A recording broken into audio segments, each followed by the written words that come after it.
Corona virus की दूसरी लहर मंद पड़ने के बाद स्कूलों को फिर से खोले जाने की बात चलने लगी है।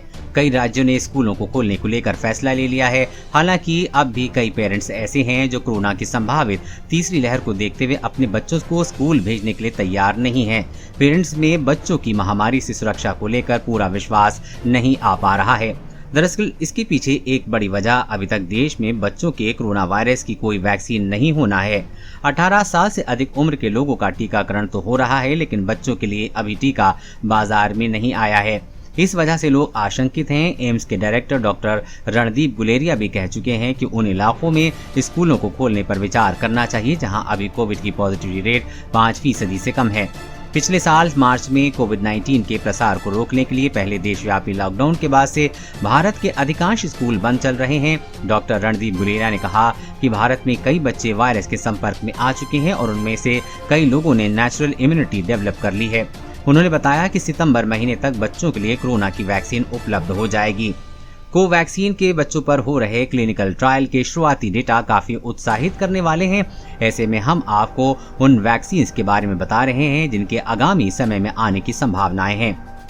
कोवैक्सीन न्यूज एजेंसी ANI ने एम्स के निदेशक डॉक्टर रणदीप गुलेरिया के हवाले से कहा है कि भारत बायोटेक की कोवैक्सीन का बच्चों पर ट्रायल चल रहा है और सितंबर तक नतीजे आने की उम्मीद है। रणदीप गुलेरिया का ये बयान ऐसे समय आया है जब कोवैक्सीन की दूसरी खुराक अगले सप्ताह ट्रायल्स में 2 से 6 साल के बच्चों को दिए जाने की संभावना है।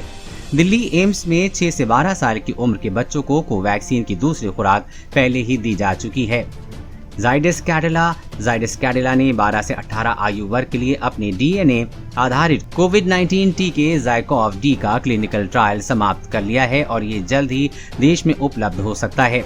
15 जुलाई को स्वास्थ्य और परिवार कल्याण मंत्रालय के अंडर सचिव सत्येंद्र सिंह ने एक हलफनामे में कहा कि ये सबमिट किया गया है कि DNA वैक्सीन विकसित करने वाली जाइडस कैडिला ने 12 से 18 आयु वर्ग के लिए अपना क्लिनिकल ट्रायल सफलतापूर्वक समाप्त कर लिया है। सिंह ने आगे कहा है कि अहमदाबाद स्थित जाइडस कैडिला की DNA वैक्सीन स्टैच्यूटरी परमिशन के अधीन है और ये निकट भविष्य में 12 से 18 आयु वर्ग के बच्चों के लिए उपलब्ध हो सकती है।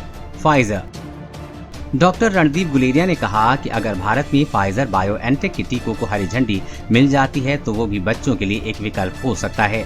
अमेरिकी वैक्सीन निर्माता मॉडर्ना और फाइजर भारत को अपनी कोविड-19 टीकों की सप्लाई करने से पहले एक इंडेमिनिटी क्लॉज पर जोर दे रहे हैं। हालांकि मॉडर्ना और स्पुतनिक वी के भारत में बच्चों के लिए टीके को कोई बात नहीं हो रही है।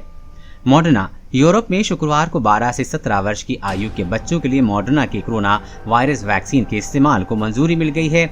यूरोपियन मेडिसिन एजेंसी ने मॉडर्ना के ब्रांड नेम का इस्तेमाल करते हुए कहा कि 12 से 17 साल की उम्र के बच्चों में स्पाइक वैक्सीन का इस्तेमाल 18 साल और उससे अधिक उम्र के लोगों की तरह ही होगा।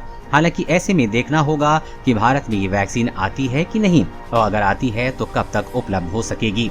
कोरोना वायरस और कोरोना वैक्सीन से जुड़ी हर अपडेट पाने के लिए चैनल को सब्सक्राइब करें।